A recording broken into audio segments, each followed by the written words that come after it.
What's going on, everyone? Special edition, Gumby and the Goobers plus Easy on Jackson Dart Day. How does it get better than this? What's up, Easy? What's going on? I mean, that goal line stand or opposite of stand, the goal line, whatever you want to call it, with Russ is like, thank freaking God, man, they took him out. It was like, you can't go into the next week with that. That's like the worst thing I've ever seen on a football field. It's horrible. Easy, I didn't know you were. Are you a Giants guy? I wasn't aware. Yeah. I mean, I'm not like diehard Giants. I mean, I support the Giants, but it's like one of the teams I care least about, even despite the Super Bowls. But yeah, I mean, I reignited my Giants fandom with Saquon, and then Saquon left and won a Super Bowl with the team that I hate. So yeah, we got Abdul Carter. We got like a Abdul Carter signed football. Oh, nice. Oh, that's sick. Desk. Yeah. So we're back. The people want the show. Where the fuck is Brian? Brian's here. Everyone needs to relax. Shout out Cole. What are we doing? We're doing dog bowls, right? I'm assuming that's what we want to. Got to join the chat so I can get in the mix with the fellas. Yeah, let's hop in a dog bowl. So Easy, just to give you a preview of what you're about to experience, you can make a compelling case to Gumby on who you want to take, and 99% of the time he'll take the other guy that you don't mention. So just get ready for it. Nothing else, yeah. Hell yeah. We need 9 if anyone wants to join. We're in a dog bowl. So while we wait for this to fill, join, but yeah. Yeah, Easy. Give a plug. We got 12 viewers. Got 12 new subscribers. It's like can of Guinness Draft. It's pretty good. You know, you don't drink much. You know, it says like draught, but that means draft. So. I'm just trying to read the instructions because, you know, it's particular. I think you got to pour it a certain way. Yeah. On opening, famous round plastic widget in every can unleashes nitrogen throughout the beer, creating the creamy head and iconic surge that's distinctively Guinness. To best enjoy, open the can and wait a moment for the nitrogen to release. All right, I can do that. Easy looks primed for a no-show union job. Open the can, wait a moment. All right, done. Pour into a glass, tilt it at 45 degrees. Watch the surge and settle, and then enjoy. Will do. Simple enough. Need 7 if anyone wants to hop in a dog bowl. We're giving away free EV here. So what has to be at 45? I'll do them both at 45. You know, the key with beers, and I understand you don't drink many. Is this like a good ASMR? It actually is pretty good. The key with pouring beers, and I'll give you this one for free. You ever with someone or you do it yourself where it's like, oh, you know, they're pouring it like 45-degree angle, super slow, and it's like they're done pouring and it's just like flat. It's like, oh, you don't want to waste too much foam. It's like, no, you gotta torpedo that shit. You just gotta freaking slam it in there. That's the best way to enjoy it. Hell enjoy yeah. beer. Cole thinks we're related. Are we related, Easy? I hope not, but like, you know, it's just the area of the country. I mean, Cole probably is not too distant of a relative. You know, yeah. What are we doing? He inspired me. Like, I got my chain, I got my Yankee jersey. Did I learn that from John Taffer? Kind of. Yeah. You seen like the napkin thing that he does? You ever see that on like Instagram? No, but I'm a big bar rescue guy. It's very fun. Like if you want to get this show demonetized, like pull up the John Taffer clip. But he basically like he'll pour it and like, you put a napkin in it. So if you do it flat, it starts to bubble up because there's all the I don't know bar science as well as John Taffer, of course, but it's like all the carbonation is still like buried inside the beer. And it's once there's like some kind of chemical reaction, it bubbles up. So AKA, if you're pouring a beer as a bartender, you don't want that to occur in like your patron's stomach because then they're going to be full and gassy. Right. So you don't want them to experience that and not be able to order another beer. So you want to release a little bit of the bubbles early, then goes down smooth and yeah. Easy showing, looking extra chesty tonight. Kind of cute. Thank you. Well, I mean, today's Tuesday. He probably hit chest on International Chest Day yesterday, of course. Of course. Yeah, I did. Yeah, I've been out of the gym for a little bit, but yeah, they did hit the incline a little bit yesterday. Tried to hit flat. Not good at flat anymore, so just incline. No one wants to draft with us. This is the slowest filling dog I've ever seen. It's kind of unfortunate. Can we get some takes easy for this week? Yeah, I'm curious where you. Do you want to? So like we didn't do any prep work because I was told that was customary. So I can like try and make up a game for us to All right, play. let's play. And if I were to make a show like on a Monday or Tuesday myself, I would think I would call it Project the Projections, right? Because like that's kind of what we're doing here in a way of like, why do you draft Monday and Tuesday besides like when you're available? It's like, hey, what do I know that the market doesn't know? How do I guess the projection? So do you want to play Project the Projections, aka guess what I guess the projections are going to be? Absolutely. Sure. All right. Who is the number one player I boosted last week's projection most for my Scatterboo. guess at this week? Scatterboo's number 2. Judkins. And this is not including like Godwin and Juwan Jennings and Purdy and Jaden Daniels because like that. Quinshon Judkins. Quinshon Judkins tied with Scatterboo, number 2. I put him up 4 points from last week. Scatterboo and Judkins. Hampton, number 1. That's a good one. Yeah. This is actually great. Bankroll rescue. Easy comes and saves Gumby's ass. That's hilarious. So Scatterboo, yeah, I've got Hampton up 5 from last week. I've got Scatterboo, Judkins, Travion up 4. Travion is one that's interesting, maybe a little wish casty to see if like Vrabel Doghouse is real. What do you guys think? I'd rather be early on that. Well, we thought we'd be early in week 1 where he was projected for like 7 points and he went 100% drafted in this nonsense. And like, Yeah, well. and you know, he's Coward. Antonio No Gibson. thanks. No thanks. I was good on that week 1. Oh. What do you think, Brian? It's tough not to expect a bigger role for him this week and moving forward. I mean, 3 fumbles from the RB1 and 2 is unacceptable when they lose that game. I mean, the problem with Henderson is that he hasn't been good, and this is what we said pre-draft too. Like pass protection for him has not been a specialty of his. Even in the NFL, he had like 5 for Henderson. He had a couple holding penalties in week 1 and 2 that I think took away some of his snap count. He was like projected as a good pass blocker, but I thought Brian would ball though. This is like a generationally bad take from Brian. Sorry, coming hot on your show, but no, seriously, he had 2 holding penalties in week 1, and that took him off the field a lot of time. Well, that's definitely true. I remember that. Yeah, no, that is true. But like he that was like his calling card, right? Is really good in pass pro and probably maybe like 8 out of 10 pass pro, like 9 or 10 as a receiver, and like rushing is just kind of 6-ish, whatever. But we got the 12th. It's going to be hard to pay off the 3rd round best ball tag, but we'll see how things go. It's still early. Yeah. I was wondering why I didn't see which team we were, and that's because we were hiding in the 12th hole. We're hiding behind our faces. What do you like? You have the top 3, top 4, like set like on ADP. CMC cleanly 1. I have JT cleanly 2. Right now, I have Bijan 3, but like push comes to shove, I wouldn't be surprised if I ended up with Puka 3. So like in my mind, I think it's CMC 1, JT 2, and then a tier of Bijan, Puka, maybe Saquon. But honestly, I don't really like my Saquon guess, so I'm probably going to dock that a little bit. You don't think it could be a Saquon week this week? It could be. I heard a stat that may not matter that Tampa hasn't given up like a 100-yard rusher in like 19 consecutive weeks or something. Maybe it was 9 or 19. It's kind of a big difference between the two, but it was like, well, and they brought in Desmond Watson, who's not going to play, obviously, but yeah, Bijan looked pretty good against them week 1. Had that 60-yard screen pass that he took to the house too. I don't know. Yeah. I think it's gettable. I would just love if Neighbors fell to us. By the way, I would just love that so much. Yeah, do you have him as wide receiver too? Yeah.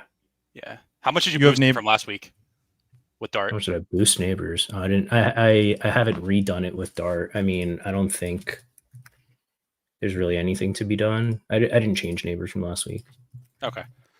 Chargers defense is pretty good. You think rookie quarterback making his first start? You think Neighbors could be the number 2 on the slate? Yes. I mean, yeah, I mean it's kind of like a thin-ish slate. We got 2 Yeah. Monday night games. We have a London game, so it's the fewest amount of games on the year so far. So it's a bit thinner there.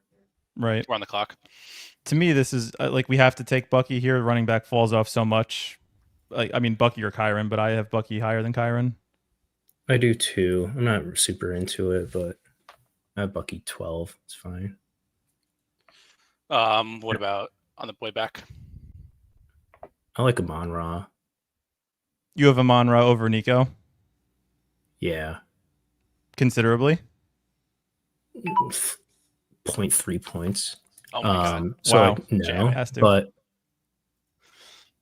I think like at home, like the line, like so here's like if I'm pretending to know ball, I think like the Browns defense is not what it was like a couple years ago. But do you remember like a couple years ago where it was like the Browns were a joke or joke adjacent, and it was just like, well, their defense actually really legit.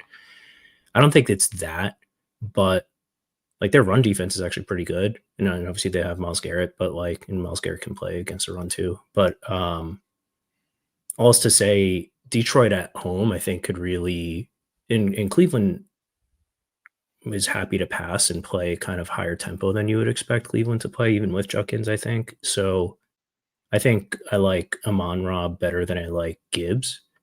And I like playing the pass game. Like Detroit at home, you saw what they did on the road against the Ravens. If they're forced to play like an up-tempo game, granted they just like ran the piss out of the ball like super successfully, but they can put up 40 in a week. So I'm pretty into Detroit passing. Yeah, and I mean we've seen Cleveland with Stefanski is like one of the top 10 highest PROE teams. So Yeah. if the Lions score points, then I mean Njoku, Fannin, you know, somebody could get there from on the bring back if we wanted to do that too. Yeah. I'm working on a take here too. I think we're all afraid of the Denver Broncos defense, right? Maybe they're just not that good. Like, have they had a good game yet? Like, The we're Broncos? fading players against them for no reason. Yeah, I mean, I tend to not think Not on the slate defenses anyway. So matter a ton. Yeah. That's what I try to tell Brian. He doesn't want to listen to me. He thinks I don't know ball. Well, it's not about defenses. It's to me, it's like certain cornerbacks that follow players that I like.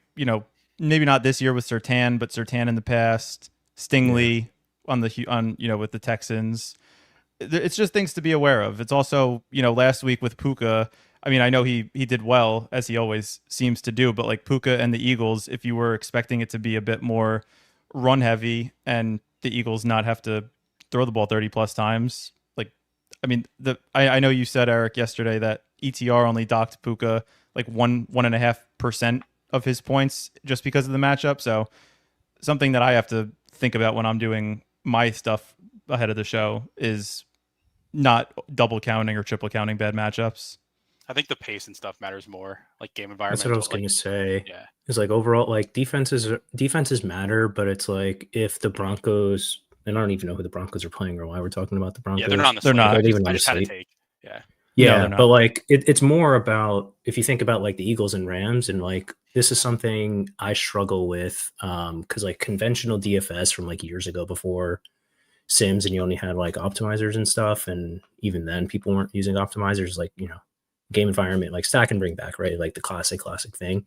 And now I think in some forms it's kind of overdone. On here, I actually don't know. Like I think my intuition, I don't target it because I feel like the field loves that shit.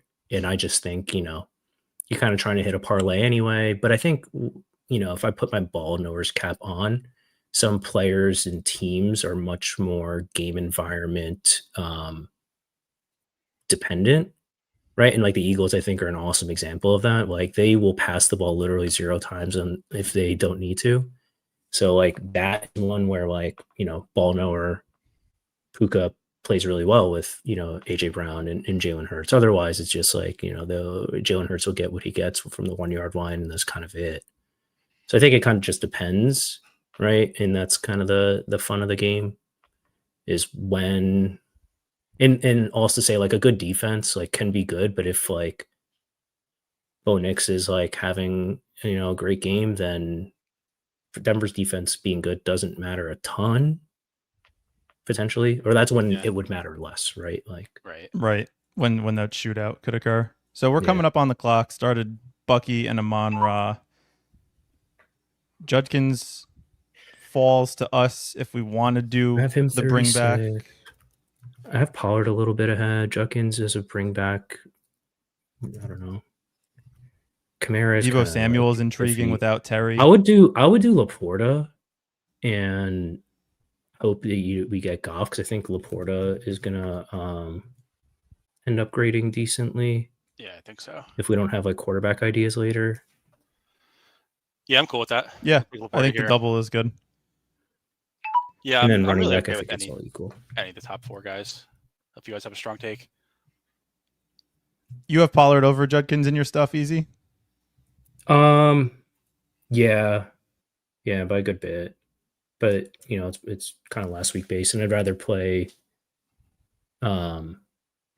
Cleveland pass game side of the house. If we do a bring back, I don't think you need to. So I like Pollard a lot. Yeah. Like that role is just insane. It's a bet. I was going to say it's a bet on volume. Yeah. It's tough to when you could get a guy in the 4th round in a dog bowl that gets the ball 18 to 22 times a game. It's tough to just not take that. If the Titans had like 20-point team totals, he'd be going in the 2nd round in every single dog bowl. And obviously that's a big if, because like they don't. Maybe they do, or it's like very close. I should look, but I don't even know. I just we're like Pollard every week is going to project for 13, and he's going to hit 11 points every week. So like, yeah, I don't know. Oh, they're at 16.25 total in the opener. It's not great. That's not great. The Titans have also had a pretty tough schedule, especially with for a rookie. The Broncos, Rams, Colts, who I still don't know how I feel about the Colts overall, but they're interesting. Broncos, Rams to start your careers. It might not be a fair representation of what he can do. Yeah. This is a great question. If Gumby wins, is he bringing Brian or Easy? I think I'll just send Brian and Easy to draft for me, and I'll stay home. That's fun. I like that idea. Probably better. I mean, if we do it on this stream, we might have to negotiate some stuff. Yeah. What I don't love seeing is JMO go in the 4th round to a team without a quarterback. I really don't love to see that. I can kind of smell. I think he'll from over here. I don't know. I think with Tet, if he's taken Tet in the 3rd, I wouldn't be surprised if he wanted to take Bryce. Bro, who the fuck wants to take Bryce Young? Brian loves Bryce Young. I do. Bryce Young has some rushing upside. He's kind of like Caleb in a way, where he's not a good NFL quarterback, but he can score points if things break right. It's a thin bet, but like we're trying to get top 3 out of 5,000 people. Like if it happens, what percent is Bryce Young going to be drafted in this? I could tell you what I can pretend. I've got probably like less 10%. than. I was gonna say less than like 20. 10%. Yeah.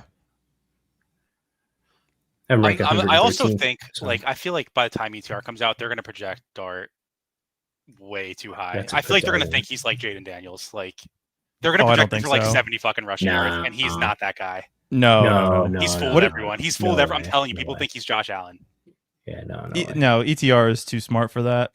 What did Cam Ward project for in week 1? It'll probably be close to that. Like 14 points. Like every week they project Cam Ward for 13 points. I bump it by 2. I'm always wrong.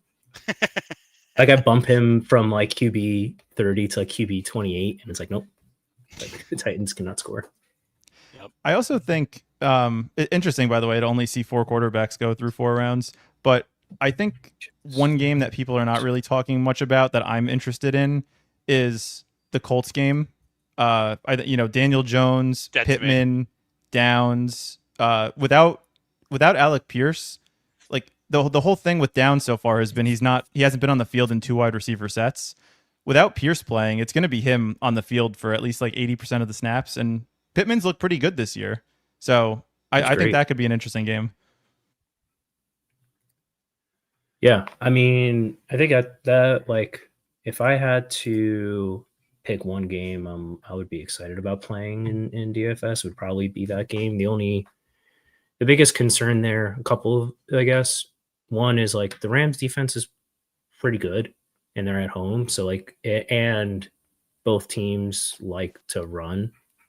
It's like maybe it could disappoint, but I think that's an awesome game. Dan Jones. I think I like Dan Jones a lot in 6-mans. 12-mans, I'm not sure. I haven't spent a whole lot of time thinking about it yet. I have him like at ADP. Yeah. Like the Pittman calls good. I didn't realize Alec Pierce was got a concussion. Sick. Ricky Beers is off Bryce. Mexicans are in hell since the Canelo L. Dude, how washed is Canelo, man? Yeah, he's donezo. Nick is enjoying it. Just got here. Hearing Dart is Josh Allen. Got to tune in more. Yeah, these are the kind of takes you miss. Some great Giants takes in here. And Canel's only 35. I guess it kind of makes sense. But it's old for a boxer. We'll see what the guy who has JMO coming up on the clock does. Yeah, this is the sweat.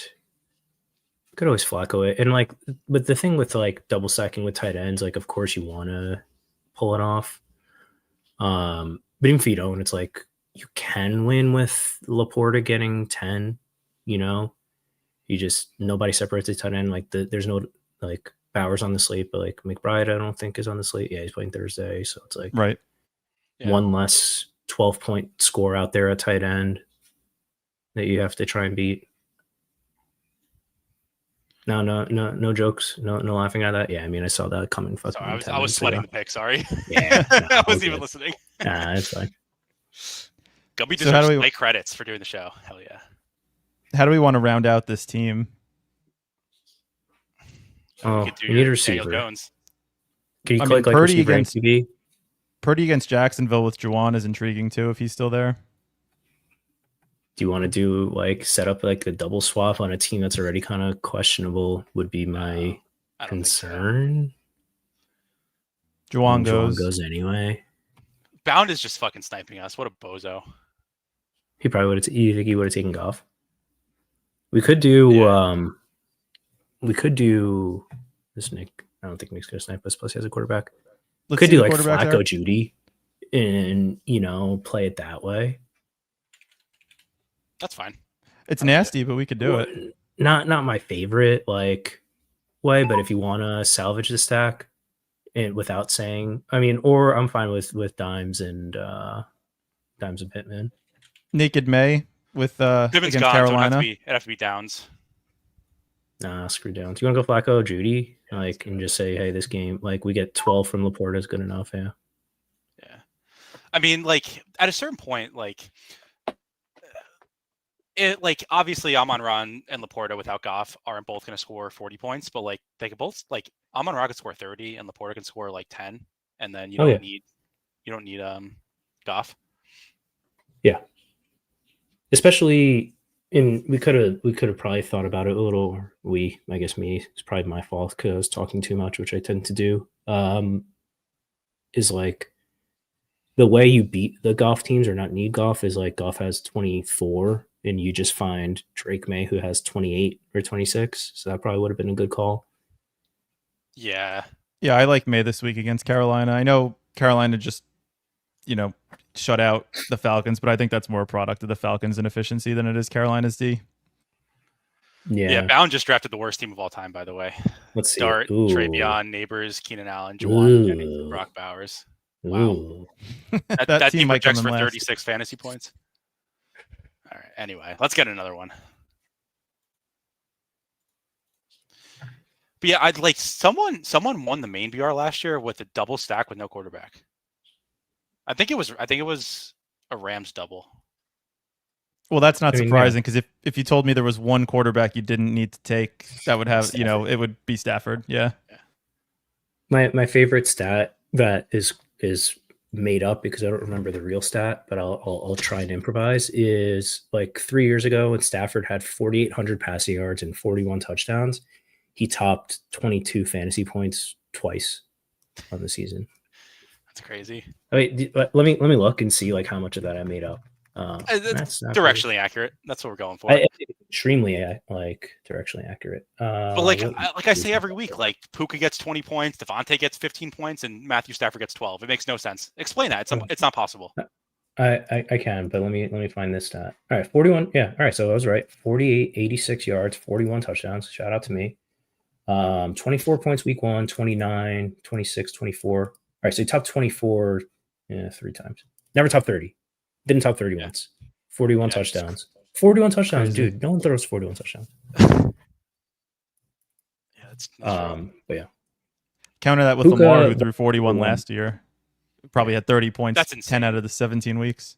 Yeah. Yeah, the fact that Lamar had that many passing touchdowns last year is kind of insane. Puka wide receiver 1 in half PPR with 0 receiving touchdowns is one of the most insane things so far. Granted, he had like the rushing touchdown, but still just 1 touchdown. Putting up 19.5 points a game. We got the 5th pick, by the way, in this draft. Makes people in best ball feel foolish. So when Stafford had the back injury and he was going behind Brian Thomas. Yeah. I forgot about that. Dude, I had Puka. I'm so mad because like if I played like a baby this year, and I think partially rightfully so because I don't know that I like nailed everything, but like if I didn't have any ADP anchoring, like I had Puka 3rd, but then eventually, then I put him at 6. I was like, oh, let me respect the market a little bit. Then it's like, oh, Stafford gets hurt, blah, blah. I was like, all right, let me put him at 8. Let me put him at 9, 10. It's like, man, should have stood for something. All right, we're on the clock. Bunch of running backs and neighbors. Brian, you got it. It's tough not to take. I mean, James Cook isn't going to project well, but it's. No. No, we're not. Veto. Yeah. Okay, who do you want? I mean, I have Gibbs and Barkley within 0.1, so I would break the tie to like not take Saquon, right? Yeah, hell yeah. Fuck yeah. Yeah, for Saquon. Talk about we can try the Buffalo. Try the double stack here. Talk about the Bills Saints game, just because that that's the highest over under on the slate. The Bills are projected for like 29 points. I know it's a volume thing with Cook. He's only on the field like 55% of the time, but just talk a little bit about that. Gumby? I mean, Cook is just never going to project well because Josh Allen has so much touchdown equity. So like I said it yesterday, Brian, that James Cook is going to project for 14 points every week and then score 20 points. It's like the inverse Tony Pollard. That's where because the projection's got to balance out. So like Tony Pollard scores under his projection and James Cook always scores over his projection. Yeah. I have him for 16.6, which I think is kind of high. But it's like ETR won't have it that high. It's my guess. Fair. I think they'll have him for at least 16. Like a 32 team total is just insane. True. And his snaps might not be that high, but his share of like the rushing workload is still is the stuff that we care about is pretty good. True. I don't like James Cook. I don't like to admit like wanting some of him this week. I do think he's like a tier below like Gibbs and Barkley just as far as projectable volume and stuff, and like maybe there's some fourth quarter concerns. I tend to think it's like maybe a little overthinking it. Like if they get 30, like their team total of 32 mean like that's the Vegas median team total, which means it goes way over 32 a good amount of the time as well. Right. So it's not just like, oh, if they hit 32, what happens? Like, no, dude, like they hit 49, what happened? Like to James Cook in 3 quarters, what happened to Josh Allen in 3 quarters? Well, if that's the case, it's like the Jets game. Yeah. Yeah. And then I'm buried. Yeah. Part of the reason, and I agree with what you said, that's part of the reason why I don't think I would want as much Allen, just because we saw it last week with the Saints against the Seahawks, where they're down 28-3 10 minutes into the second quarter, and you're getting Helani snaps at running back instead of Walker because the game was out of hand. I mean, this feels like a mistake. Olave, if Olave's on a ton of Cook teams, that feels really silly. I would not do that. Or on the clock, by the way. I mean, I like Zay. I don't know if I have him this high. I like Egbuka without Evans. I have Egbuka pretty high. I have him 24, so never mind. Lad, no. Well, who do I have that's up here? Hurts? No. Zay, Flowers? I have Zay 18. But like against Kansas City, you could do it like Mahomes. I mean, I like Zay. We can go with Buka. It doesn't matter. It's a very flat tier. Yeah, in round 2. Yeah, going back to the Olave, like if you're taking James Cook in the first round, like you're just saying they fucking steamroll them, aren't you? And no one matters on the other side. Yeah, I think. I mean, there's 2 ways that they can get there. One is like this game is somehow more competitive than people expect it to be or Vegas expects it to be, and I'll handle that second because I think that's the most common thought. Like to Chad's point, not saying anything disparaging Chad. I like Chad. Yeah, I think like Vegas says the score is going to be 32 to 15 and a half. Obviously, it's not going to be that, but call it 31 to 14, right? The Bills are going to score 4 touchdowns and a field goal. The Saints score 2 touchdowns. How do Josh Allen and James Cook get there in that game? Is they get there early and then they're off in the fourth quarter. Like 4 touchdowns is a lot, right? And they go over, they get 5 just as often as that they get 3. They get 6, probably more often than they get 2. Just like thinking through the range of outcomes. So that's like a lot of production. So I think that part of the game tree is less explored, just like the blowout. Yeah. And I like Zay Flowers, unless you want to go Drake London, like people are like super off. I mean, you have Zay Flowers pretty clean. 18. Yeah. I'm good with either. Let's do Zay. And like, so I think the most likely thing to happen is the Bills blow them out and the guys get there in 3 quarters or 4 quarters. The most played version of the game is going to be, oh, what if the Saints push the Bills? Like, I don't think it's super likely to happen. It's going to be way overrepresented by the field. Right. I agree with that. That's how I feel about most bringbacks in general. Yeah. I don't know if especially like the super obvious ones, right? Right. Like why? I mean, Olave's target share has been really good, and like, of course, it's resulted in 0 meaningful fantasy games because like, why would it ever? But like, Rashid Shaheed is not being drafted that much, or like, Kamara or whatever. I guess Kamara's getting drafted a lot, but like, all right, let's see Olave. Olave goes in like 80% of drafts, so I think people take Olave anyway. But I think it's just Olave's gonna be way overrepresented on Bills lineups, and it's just like not that correlated. Like I would, if I was like looking up the historical like bring back boosts, like 5%, 10%. So you're taking his projection of 10 and you're making it 10.5. Like that really doesn't matter. Yeah. Plus, like you said, it's going to be overrepresented. So like that matters even more that you don't want it. Something you talked about yesterday, Gumby, was almost avoiding the bring back. If you have like a 50-50 on 2 players, like not taking it because the field is more likely to take it. Yeah, and it depends on the bring back, but for the most part, I feel like people just like don't think of like a lot of times games just like someone just gets steamrolled and like people just don't think of that ever happening for some reason. But, yeah, I mean it happens a lot, especially in like modern NFL. That's what I was going to say. Over the past few years, I feel like it's been more and more. It seems like in like this type of contest, especially, what I've seen is it's more betting on the team that you need than it is the bring back on the team that goes off. For sure.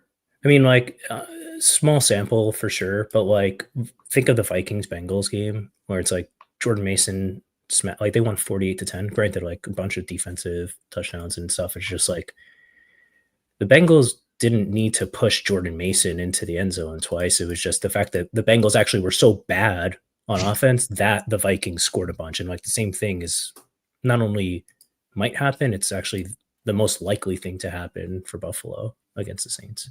Right. We're on deck here. We have Gibbs, Igbuka, and Zay Flowers. We could do like Mahomes and play that game. We could do Travion for the second running back. I don't. Running back kind of drops off. Is it fishy to be like, Mahomes, like doing the Mahomes Kelsey thing? Like we could take Kelsey and then figure out quarterback. I was also thinking like K-Dot and Baker play the Evans. I like that a lot. Like, I kind of like Kelsey, but just do Baker. Yeah. Obviously, he's going to be ahead of his ADP, but just like whatever. Are you double stacking a lot in Dogwell Easy? No, it's just like on a Tuesday without like running my stuff. It's what is coming to my mind for some reason. But no, I should take that back. I actually triple stacked on my commute this morning, which is probably pretty bad, but the screenshot was funny. Yeah. I think people are under double stacking double wide receiver. I think like people are so happy to do like running back, wide receiver, tight end. So like it just feels gross if you take two wide receivers and they're both on the same team. But even if you don't have the quarterback, like I said, like they're kind of correlated together anyway. So yeah, to like the 99th percentile, like yes, but like you don't need 99th percentile from 6 roster spots. Right. Like last week, the winning score was like 120 or something. So it's like 20 points a spot. And obviously quarterback is going to be more, tight end will be less, right? So it's 25 from quarterback, 15 from tight end. You need 20 points from each spot. Like, of course you can get 20 points from 2 teammate receivers. Like, yeah, right. This guy had 5 from Marv. Yeah. That's crazy. 5 from Marv and didn't have Jordan Mason either.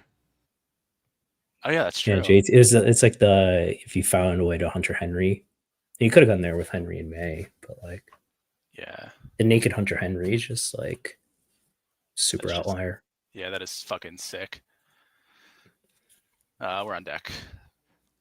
I think this could be a week where the 3 wide receivers might be what you need, unless you can get a falling value on like a Bucky with an elite running back you take in the mid first.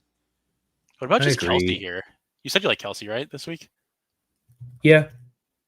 I mean, I think Kelsey, as soon as projections come out, Kelsey's always going to grade well, especially until Rashi comes back. Yeah. All right, let's do it. So if we don't want to play tight end roulette, like we could have done the K Dotton thing, but I think you're kind of anti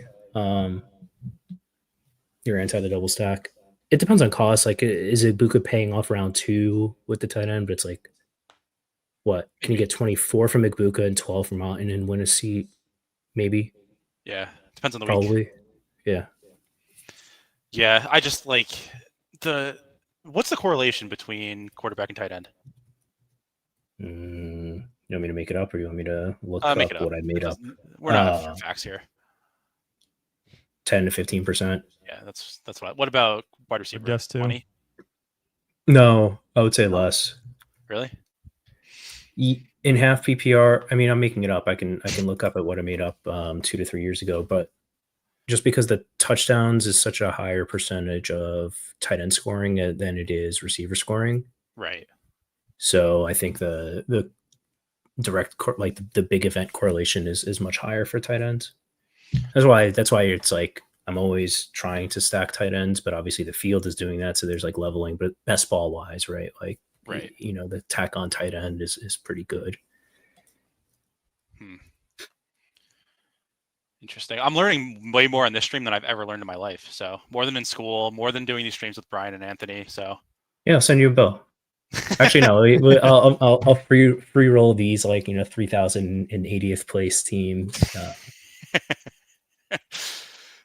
Let me see. All right, let me see what I made up for tight end. Single week boost, tight ends, receiver. I have it about have quarterback boosting receiver and tight end by almost 20% for drop back guys and like closer to 15 for Russian quarterbacks. What about running back? If you don't have it yet. Yeah, no, I mean it's here somewhere. Running back with what? Quarterback. With quarterback I have as +5, but I have it as -15 with receiver and tight end. Just looking at like 90th percentile ceiling stuff. Right. Like you're talking about like nuke games. Like, yeah, like of course running backs and receivers positively correlate over a longer time horizon where it's just like, yeah, the lines are good. Of course, Gibbs and Amon-Ra are going to score a bunch of touchdowns. We're talking about like 25-point games. It's slightly negative. Right. All this nerd talk, just play the good plays. I mean this the reason we spend so much time, or I spend so much time in it, is because like I don't know who the good plays are. Like, so this is just like cope, like instead of, you know. That's fair. That'll be the one. I'm not gonna lie. Maybe I shouldn't say this because Dan won a seat and he's better at the games than me. But Josh Allen, Brock Bowers start feels fucking horrible. Could have gone Mahomes. Yeah, it's unfortunate. So never go Montgomery unless, you know, like a bird talks to you or something. Like Hollywood feels kind of bad. Like Terry, I think, is going to be out. Terry's going to be out. Could do JCM. JCM doesn't, you know, JCM is a seat winner. Yeah, he's just. I don't hate Ridley either. If we wanted to Ridley, go yeah, Ridley's fine for sure too. All right. Oh, are these my rankings? I was going to say, like, yeah. I'm like looking at my ranking shit. Is like, oh shit, I can just like look at the screen. Yeah. So we had Baker, Gibbs, Igbuka, Jose, Calvin Ridley, and Travis Kelce. Yeah, I'm pretty convinced after doing a few of these that 1-1-3-1 is very much viable this week in particular. I think, and generally, I lose my interest / bankroll, not like literally, but like my desire to spend the money and more of like time drafting these like as the season goes on. All's to say, the smaller the slate, my intuition is like three receiver becomes more viable because there's just fewer running backs, and it's like, so this is how many games are in this slate? It is, I think it's 11. An 11 game slate. So 22 starting running backs, and you want to add Montgomery, it'll be 23. And then I don't know if there's any teams where you're not wanting their running backs, 20 some odd running backs. It's like every team can afford 2 running backs, but right, like 24 max running backs can get drafted. There's 22 starting running backs on the slate. But do you really want what does drafting the 20th best running back do for you? You know, and it's like, as the slates get smaller, I think it's harder to justify. Granted, like if you want to start with 2 in the first 3 rounds and you find a receiver in round 6, I think that's very good as well.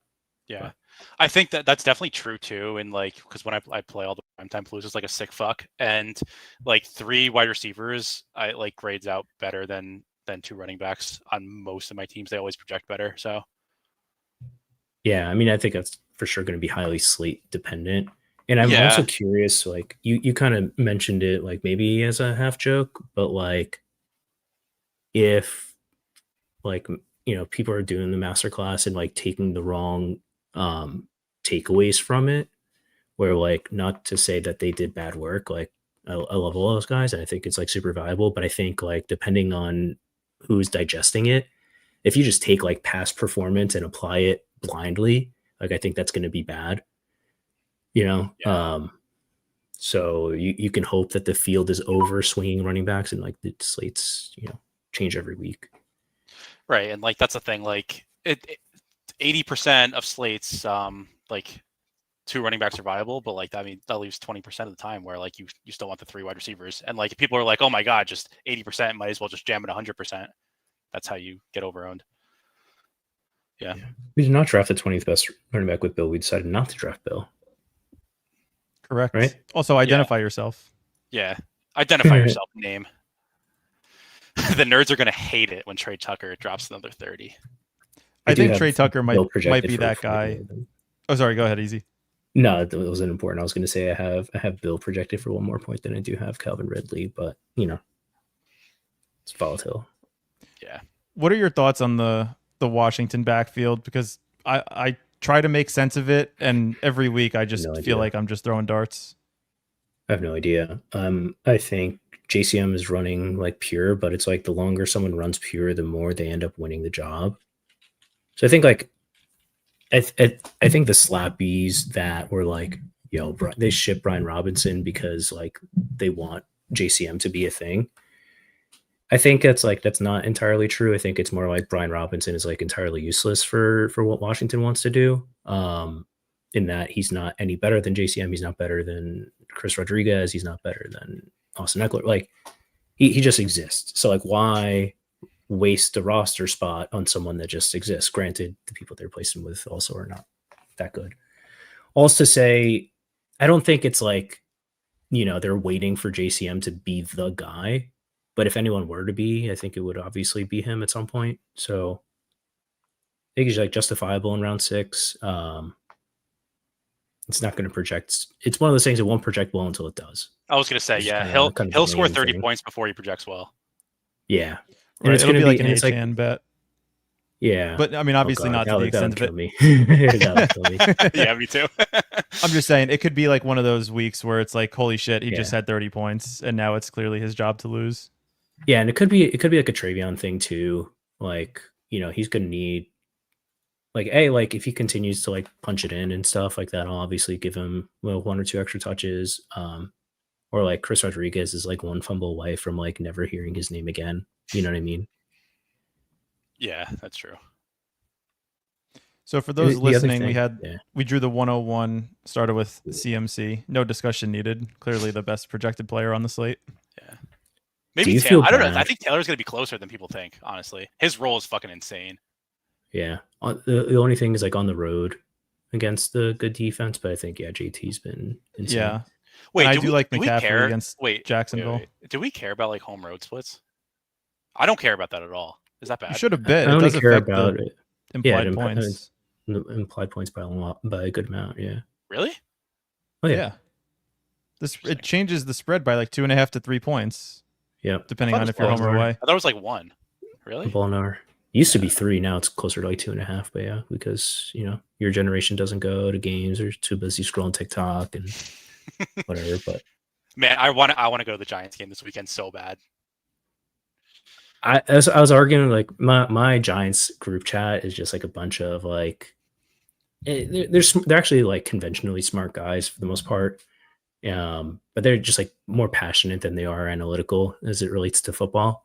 Like rightfully so. Like that's how it should be. But they're big like you can't put Jackson Dart in until Andrew Thomas is back. Like he's gonna get hurt. He's gonna lose his confidence. Like you guys are just freaking stupid. But I hate that. Then so I won them over before Dart came in. Before it was announced, I was like, dude, you gotta. They're like, look at the schedule. Like, when are you gonna put Dart in? It's like such a hard schedule. It's like, you put him in this week. They're like, oh, we play the Saints next week. Next week, like the Saints. Yeah, that's what a lot of people wanted. Put him out there. It's like, no, dude. If you're gonna play the Dart card, and it's like this is already lost season. 0-3 is statistically a lost season. Play Dart at home. Like at least get the benefit of like the home fans like being excited for one freaking time on the season. Like do that for your team. Do that for your fans. And boy, am I excited. Yeah. So we're coming up here on the clock. What do you guys like at this turn? I mean, Easy's yelling at me to take Zay Flowers again. No, you don't have to. I mean, it could be bad projection. Like Tyler Warren is fun, and then Tyler Warren. Do you like any running backs here? Do you like any running backs? Otherwise, like we can punt that. Chuba against a bad Pats defense is intriguing.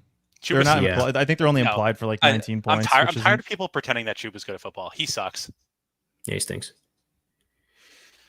Miguel, I don't. You guys aren't into Lad. I heard you say no. No, I was gonna say like we could do Lad to set up Herbert or even Dart. I think London is fine too. Like any of these receivers, but like if you want to mix it up, I would go London or Lad. Let's do Lad. Let's see what we get.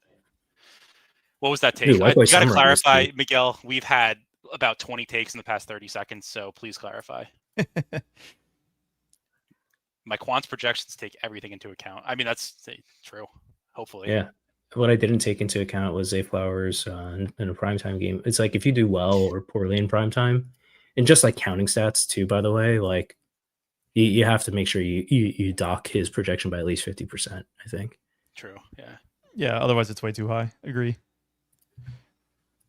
It's crazy to see Brian Thomas like at basically like almost the middle of the third round now. Only in week 4. I mean, it's tough because he's a guy that will always project well often. I mean, his expected fantasy points every week has been like top 10 at receiver, and he's just really struggling right now. Are you into that, or is it more of like a wait and see because you think there's something else going on?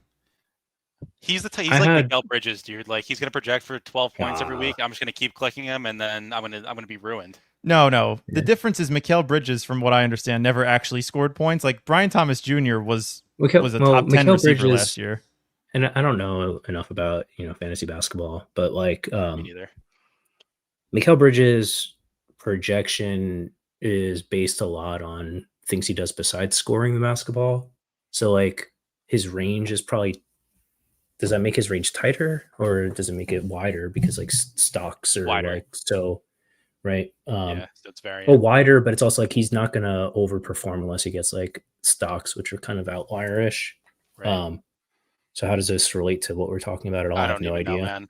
I don't know. Well, I was talking about expected fantasy points with Brian BTJ. Thomas.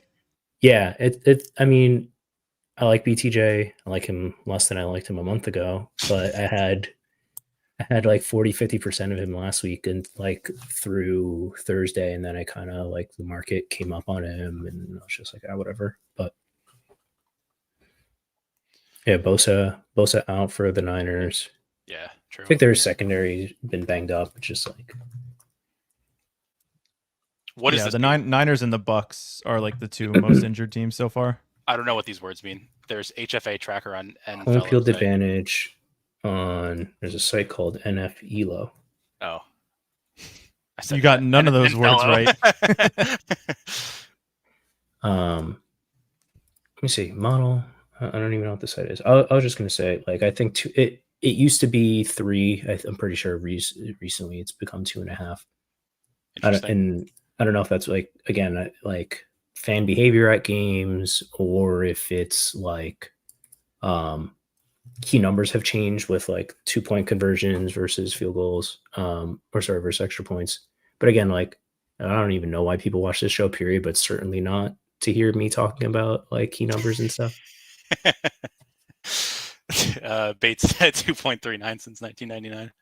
1.96 the last 5 years. Yeah. Right, so yeah, but like when I was a kid, so to speak, like doing like, man, I gambled on places you guys never heard of.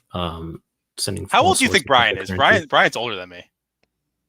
26. 31. You wear it well. Thank you. Thank you. Do you know 5 dimes? Yeah, I played on 5 dimes in high school. You played 5 dimes? Yeah. R.I.P. Tony. But yeah, it was like back in those days. It was like you thought you were the smartest guy on freaking earth once you Googled like, oh yeah, home field advantage is 3 points, and it's like, oh, why is every home team like -3? It's like, yeah, if you think these teams are even, like, you know, that's the thing. But you know what ruined me easy? Have you ever done Nitrogen Sports back in the day? No, but I'm familiar with it. They are rich for my Bitcoin. That's all I'll say. Oh, we're in like the double digits of Bitcoin sent to these places. Yeah, it's unbelievable. Well, are you in on Jaden Daniels this week? What are we thinking? Round 4, I would be. I think it's worth the risk. It's hard not to be. I mean, I was in on him in round 4 last week, which was like very dumb because I also took, and I can't even remember if that bet won. I should look. I hammered like when he was like first on the injury report, like the line didn't move, and I took Raiders plus 6.5. And now that I think about it, I feel like that was not even close. No, it was not even close. Man, I should have taken Washington on the way back. Also to say Washington is only a 1.5 point favorite at Atlanta. So if you flip that, you know, we're on the clock. And do the home field. I mean, Herbert kind of is free. Yeah, unless Herbert you wanted to do like the Danny Dimes thing. No thanks. I think Herbert value is good. Yeah. I mean, we talked about like the double receiver, like Herbert. What if we just took Herbert and QJ? QJ's ADP is 49. Yeah, man. Well, that's score crazy. It's a thin bet, but I mean, how many people are going to do it?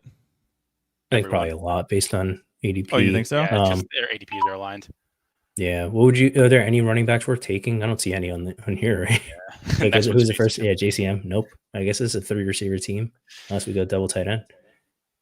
I like Pittman this week. We already have. Yeah, I don't mind Pittman. Like I didn't take down. Oh, we already have Warren. So I mean, DJ Moore I think is a good bet against Vegas. Like dome game. I think usage was pretty decent last week.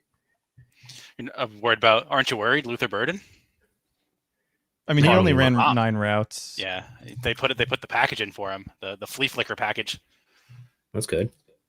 Yeah, no, that actually is.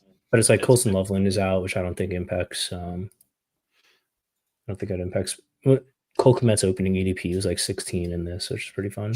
That is funny. Like 3 teams. I saw that. Man, I got 90%. I got Colston Loveland so wrong in best ball.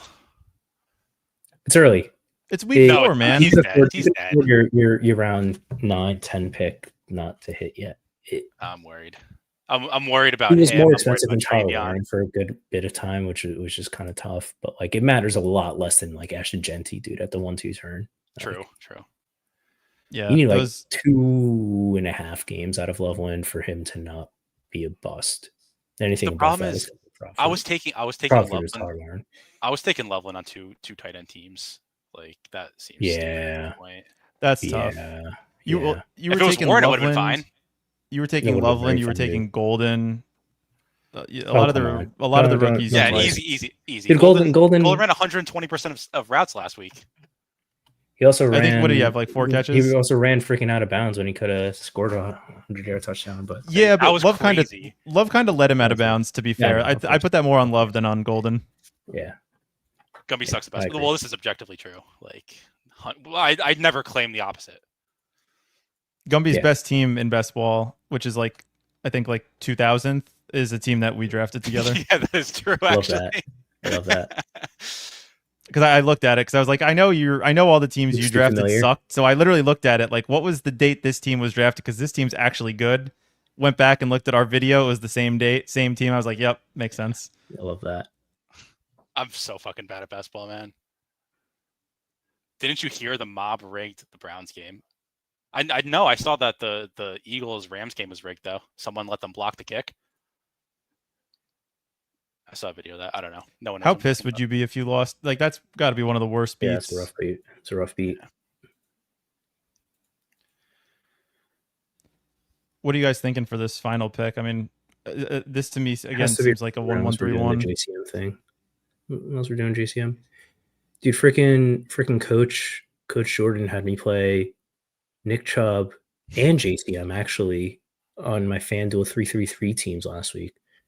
And those guys are so lucky. I don't go Dan front on their ass. But like, there's no FanDuel sim, so I'd love to see like I played like Nick Chubb at like 0.4%, got like freaking 6 points. Woody Marks looks pretty good in that backfield. I was gonna say like Woody finally like Dare is finally getting phased out, right? Yeah, I think he had that big fumble in week 2, and that kind of just made him a special teams guy. Yeah. Which is honestly, he's fine at that. He shouldn't be on the field when they're on the offense.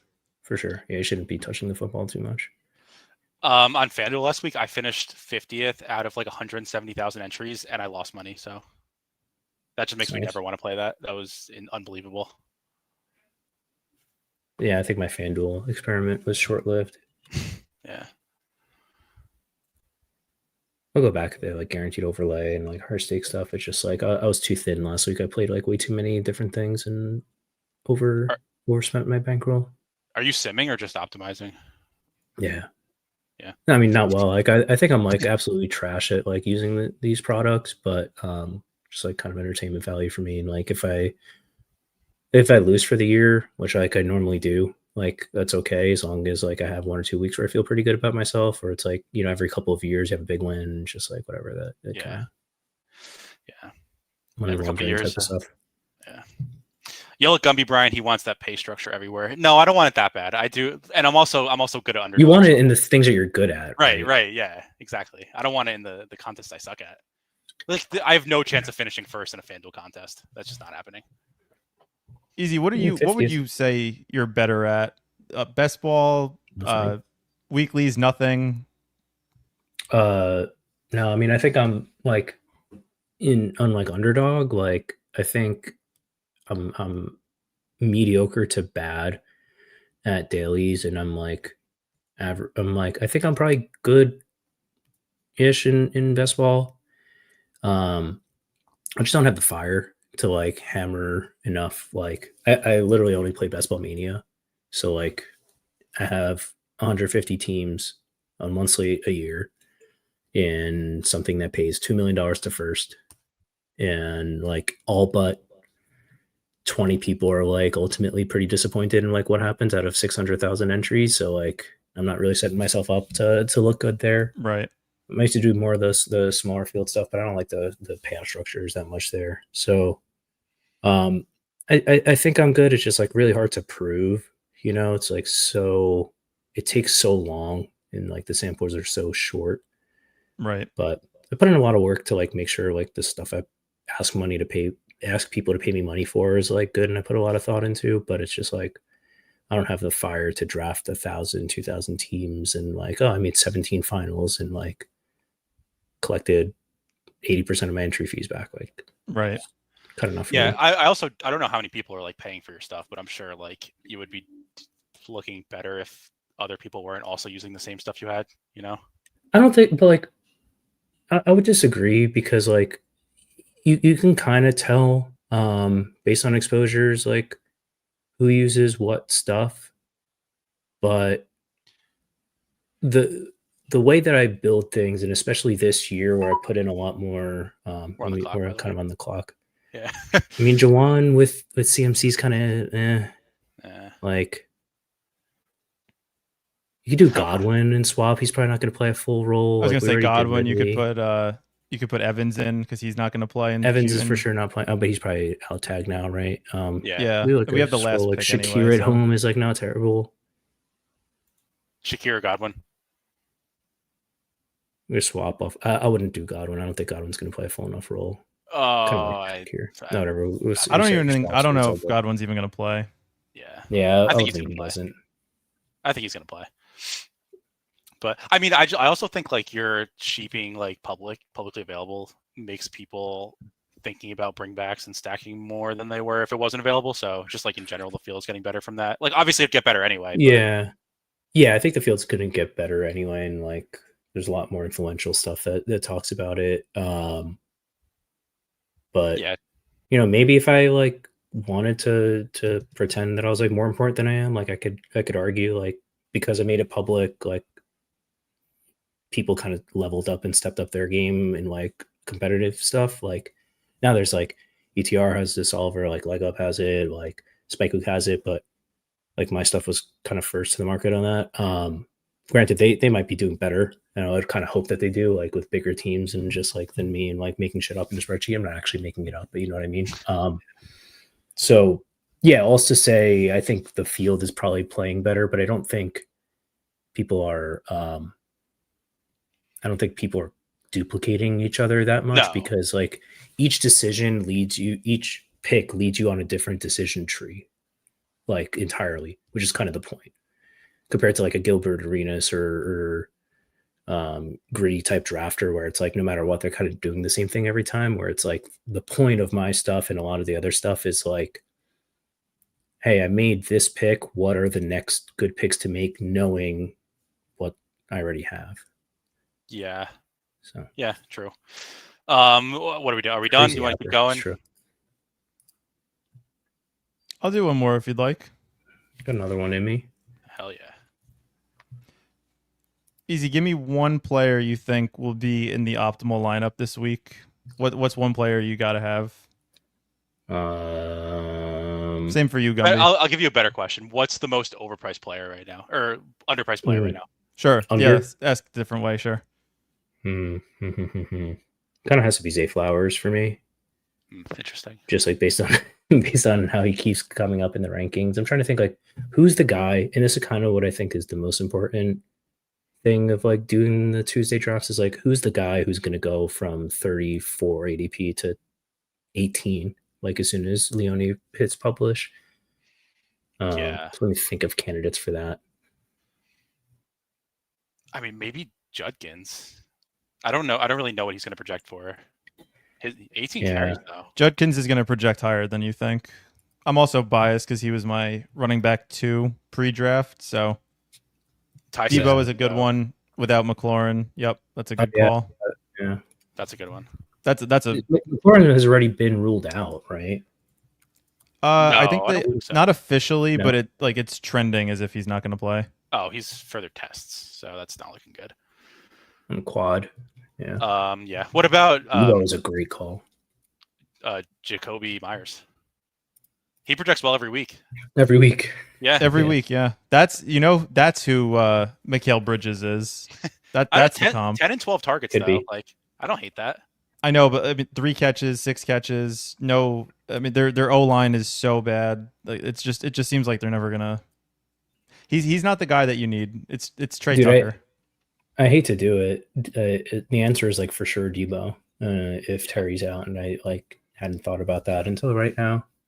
Like I just like if I pretend that I'm taking him out, like I have Debo in the top 30. He's 41 ADP right Yeah. now. How much do you boost Debo if Terry's out? I put him at 12.5. Oh, I think I would go a little higher. Projection. If you want higher, you're talking about like certified second round. Yeah. Also, there's a chance that ETR just projects Terry out too, and like if that's the case, his ADP is gonna go out of control. I wouldn't be surprised if they projected him out. Well, do you remember what was? It's like remember the Debo thing last year? Oh, like God. I mean, Debo used to project for 15 freaking points every Thursday. Like, yep. How could I forget? If it's not Debo, Brian Thomas, another one we talked about. Going at like the middle of the 4th, 3-4 turn. I could see him rising a bit. Keenan Allen has had a great role. A guy that I did not like much in best ball, just with the uncertainty of if he was even going to play. But 10 targets, 7 targets, 11 targets, a red zone guy. Herbert trusts him against a bad defense in the Giants. I could see him rising just on target share alone. Yeah, but what if crowd comes together for Dart's debut? Then you subtract 2 points from the Chargers expected because they're playing away. Right, exactly. Are we interested in any of the Giants scroll receivers, Slayton or yeah? No. Chance, dude. Am I No going to do it? dude. I want to do some more doubles, some Dart doubles this week. I like the Pittman. Pittman is the guy I think will rise, especially again with Alec Pierce gone. I don't know. That doesn't change Pittman. I mean, Michael Pittman's had like a 25% target share this year, and he's looked good with now that he's fully recovered from the back injury last year he had. Alec Pierce is getting 5 targets a game. Holy crap! I think Olave is just going to go in round 5 in line with James Cook and Josh Allen. Like if James Cook ends up like 4 or 5 ADP and Josh Allen is like 7 or 8 ADP or whatever, just like boom, middle of round 5, you have 2 guys that are like, dude, I need this bring back. Like, yeah. How much has Tet been projecting for? Because he's still like 38 ADP. He's like that's 11, intriguing 12. for what his role is. I mean, if he catches a touchdown in any of these first 3 games, his ADP Patriots will be at least like 7, 8. All the Patriots game like totals have been much higher than I would anticipate them being. Granted, it's still September, and I think December football for a Vrabel team in New England is going to be looking different than September football for the Patriots. But yeah, it kind of depends on like Christian Gonzalez. Like, not that he's like one of those like shadow corners, but I think it kind of changes the calculus in a pretty meaningful way. For guys like that, or at least last week I thought for DK, dude, I thought I was so sharp, man. Like I had so much DK. He scored a touchdown. I'm like doing the freaking DX like chop, and he's touchdown with like 10.8 freaking points. Like, I was gonna say I don't even know if he scored any points after the touchdown, which was early in the game too. Yeah. Devontae Adams is another guy that always projects well. He'll probably be maybe like a 1-turn guy, maybe not 1-2 turn, but he's right now going at like the 2-3 turn. I think I could see him going more like where Rome is now, like 15, 16 or so. I'm just kind of into that game in general this week. Yeah, I think that could be a good one. I think Rome. It's just a matter of like how much Kyron gets, how much work Kyron gets, because like the thing with JT, like, yeah, they run them all, but it's like the JT runs are long runs, which don't take up as much clock as a Kyron run. Yeah, exactly. It's like he's running, it's like twice as many yards for Gary. Kyron's another guy that I think will probably project pretty well right now, going at ADP 20. I mean, he's had 19, and 22 touches the last, like the first 3 weeks of the season, so. He projected bad last week. I was surprised they bumped him down so Me quick. too. I was surprised by that, but I think I think like probably a lot of weight was like Quorum staying in for like the goal line that week. Right. Not last week, but the week before. So that is like you're taking away the Kyron not only the Kyron 90% thing no longer exists, but now it's like the goal line is not 100% his. But yeah. Quorum's carries are trending up anyway too, so he might not project that well. He had 8 last week. Yeah. And that was a game they had a good game script for too. Yeah. I think Caleb's ADP is gonna go down like it has to, right? Yeah. Yeah, it should. High. Against not the Cowboys. Yeah, and I don't think Vegas is very good, obviously. But yeah. Speaking of Vegas, back to the Patriots point, the market was so high in the Patriot. I think that's why their game totals are so high, because like they were projected for like 10 wins. No, I think it was 8.5 preseason. 8.5 preseason. I believe it was high. No way. It was high. I think it was 8.5. I think it's Christian Gonzalez related, and just like you can't name, and not even you, because like I'm picking on you. Like I don't think you maybe like Brian. Like how many Patriots defenders can you name?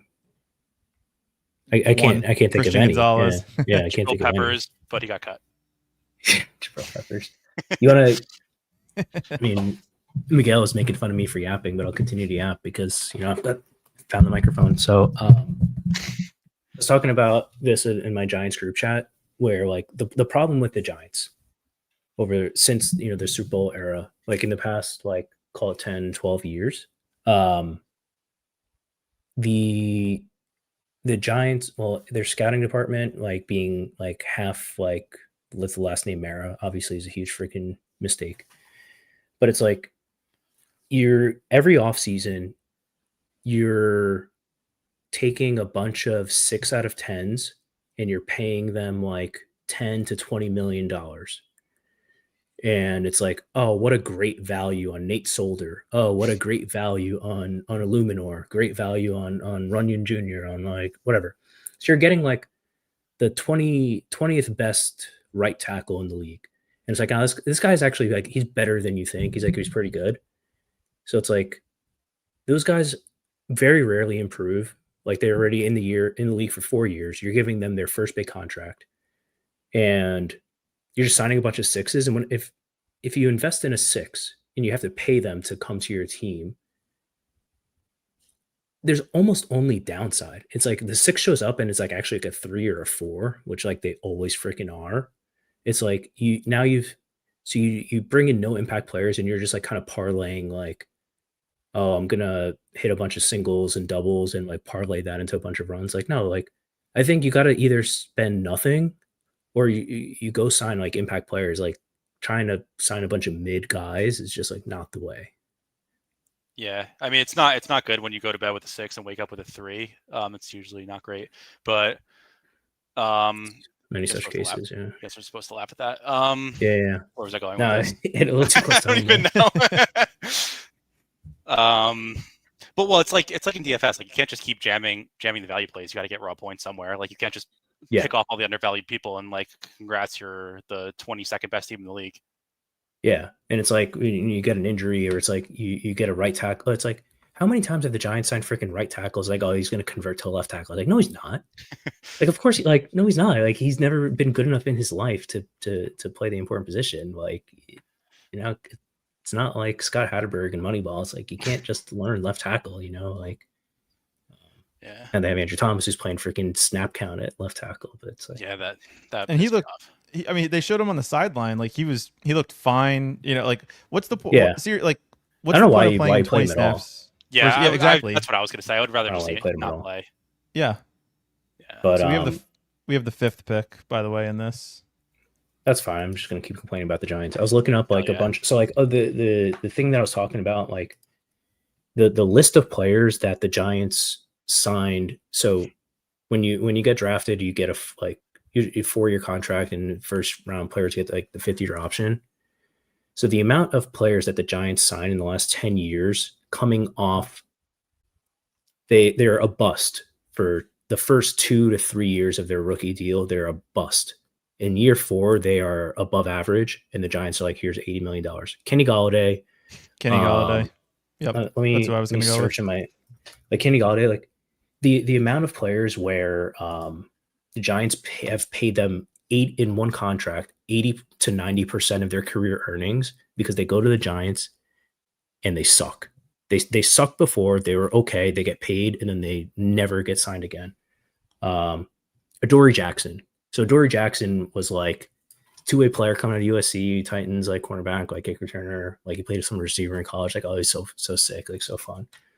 Sucks with the Titans and has a decent year. Giants pay him, and now he's on the Eagles making $1 million. Like the Giants paid him like $15 million a year. Now he's getting paid $1 million. The amount of times the Giants sign someone for 10, 12, 15 million, and the next contract is $1 million is every fucking year.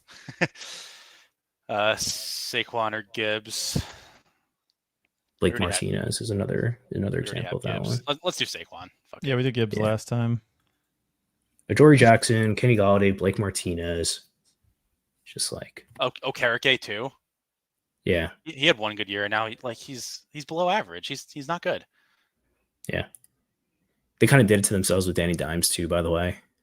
And then of course yeah, I can't talk about him.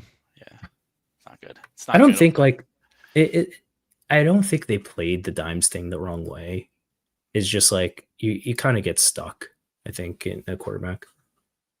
Yeah, I mean, like that. I mean, it's easy to say now, but like looking back, they really had no option. They had a bad pick in the first round, and like, what are they gonna do? Sign Aaron Rodgers? Like, no, you have to sign Dimes. Yeah. No, I'm not saying they shouldn't have signed Dimes. I just wish that he could get off his first read like he can now with the Colts after 3 games. Well, hold on. And this is one of those things that like I saw it on my For You tab and I'll never see it again. So it's like, so now I'm like racking my brain for a stat I scrolled past at like 11:30 at night from an account I don't follow. I'll never find it again. So I'm making up a stat that's now a week old. But I think Danny Dimes was like 90+% first read rate. Really? Like, through 2 weeks, yeah. So like if you can, somehow find a way to see what Elon, feeds you on that, I think it was very high. Daniel Jones had a 97% first read target rate in week 2. That's the highest percentage of passes that were the first read for a quarterback in any game, regular or postseason. Yeah. Damn, I wish I had your recall. This is just like you don't want it. It's like it doesn't meaningfully improve your life relative to like how much capacity it takes up. Yeah. I just remember nothing from the previous week and lose every week anyway, so yeah. It's better to not have bias. But like I'm not gonna hold that against Dan Jones where it's like, well, it's like you have a good freaking coach. You have like Shane Steichen. It's like Daboll had one good year. Granted, like people forget it wasn't that long ago that they won a playoff game with Isaiah Hodgins and Richie James as their 2 leading receivers. So like that buys you a little leash, but we got to see something this year. That was so sick that year. 2021. Yeah. Beat the Vikings. People forget. Yeah. Shout out Crutches. Yeah. Shout out. Rome's falling here. Daddy 34 is definitely going to take him though. I love Rome. Didn't like him in best ball. Like him now. Yeah. I was like, that was such like a stacked range in best ball. I was just like, man, what if Rome is just like super mid? Yeah. That's kind of how I felt too. Are we doing Rome? Yeah. I mean, the only other things would be like Bowers. Like I'm just out on him until he can show me that he can walk without a limp. Yeah. I was going to say he's still wearing a bulky knee brace. My brain cannot comprehend how few snaps he played in week 1, got hurt, and then played 90% of snaps the next week, like with a clear limp. Didn't Mayer get hurt though? Mayer got hurt this past week, or both. Yeah, I think he got hurt, but I don't think it matters because like Mayer doesn't get targets really, and his snap rate and Bauer's snap rate was already 90% the last like 2 weeks. Yeah, made up stats, but something like that. What are your thoughts on like elite quarterback, elite tight end, just in general in the dog bulls? Obviously, slate dependent, but yeah, lame answers like that. It's slate dependent. I think The only advice that I could give is like, if you like, I think rules of thumb are like horrible in draft games, What about and I this week think then? this week, I like Josh Allen, I think, more than the field will, and I don't like the rest of the quarterbacks. Like, I don't love Lamar. I don't think that in this like fake ball knowing, I don't think the Chiefs are able to push the Ravens. Yeah. Does Lamar need to be pushed? I don't know. I think so. Like, I think so. Yeah. I think they're content to just give it to Henry. I think so too. They've shown their maybe if you want, dude, if you want a galaxy brain, like Henry's fumbling the ball every freaking week, like maybe they're just like, what, like, hey Lamar, why don't you do this thing? Maybe fumble prone. Many are saying you could cut out unless my fumble prone. Many are saying. Oh, my headphones are dead.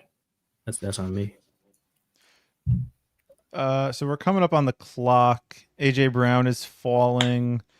Debo, I like Debo and Jaden in the third, fourth round in Dog Bowl. Seems fun if we think there's a legitimate chance he plays.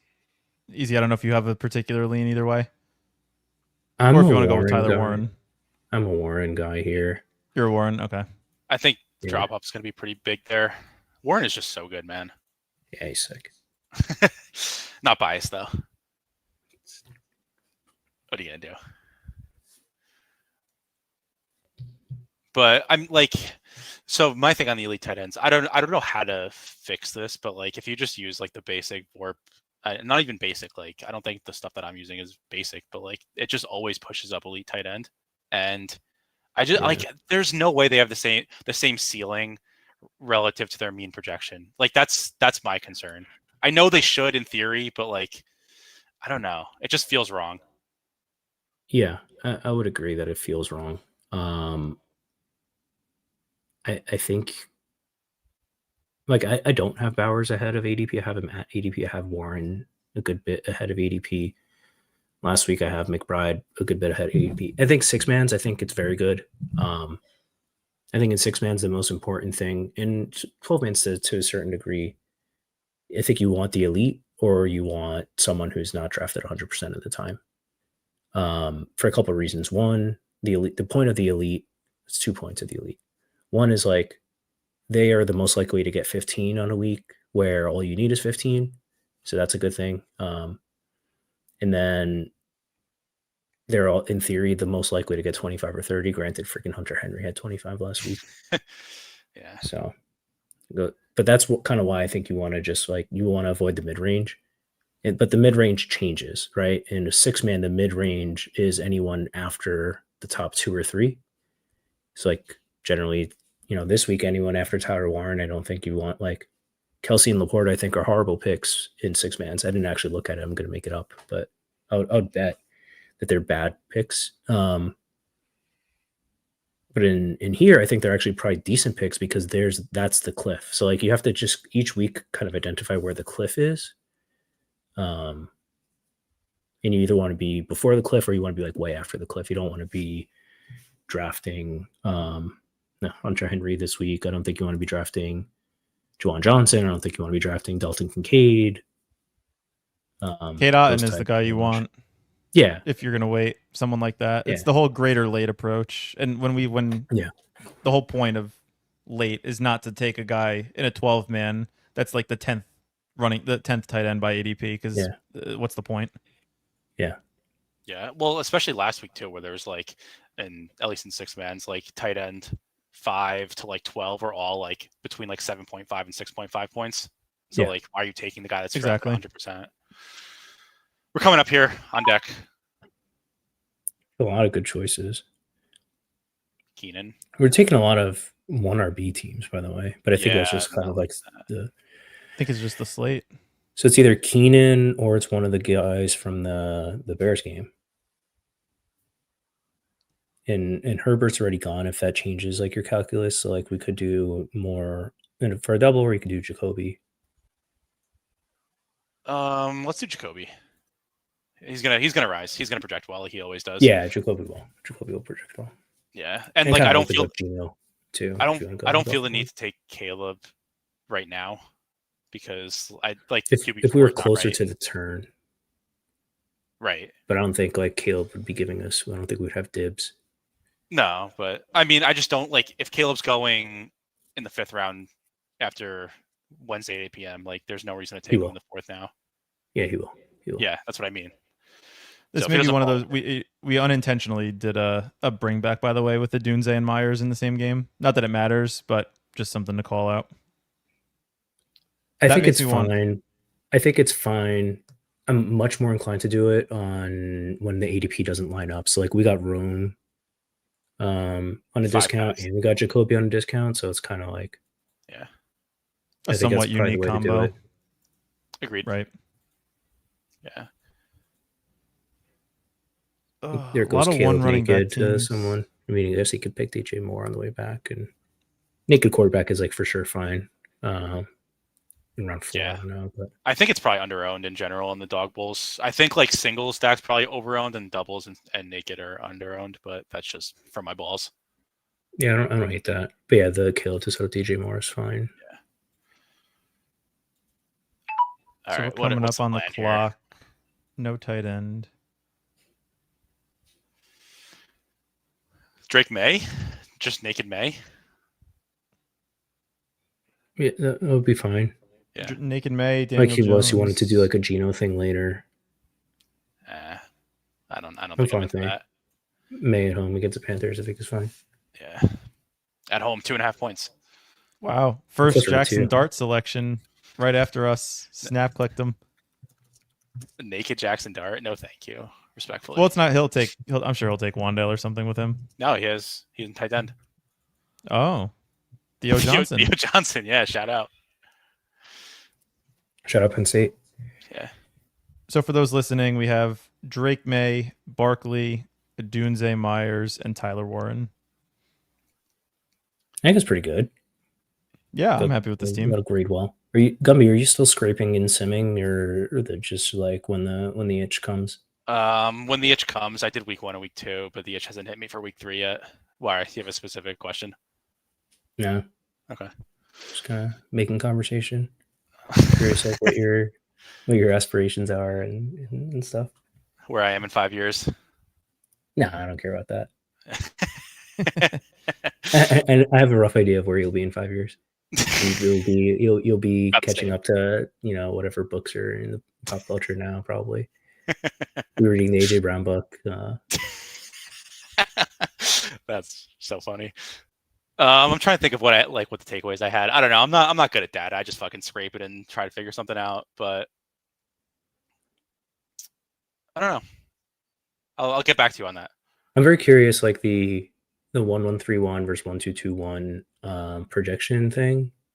But the problem with a lot of this stuff, and I'm not going to use the right verbiage because I'm way removed from being like a smarter data guy, is there's like human bias in there where to say a 1-1-3-1 drafter could be inherently slappy in taking bad players, which doesn't make the structure bad.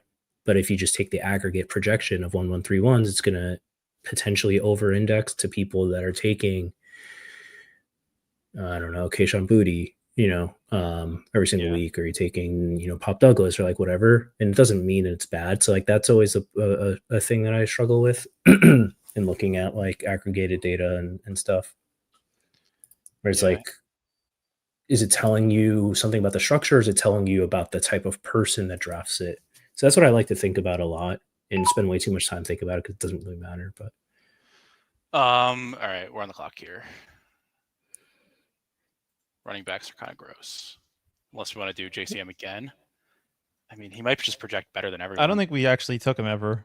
I think I don't think we actually ever took him. Oh. Like I do think his projection could be pretty good. Otherwise, I was going to float out like Keon Coleman is someone that like was going like around 3-4 last week, but I like JCM here. He's going to project for more than Coleman. Yeah, I don't hate Coleman though.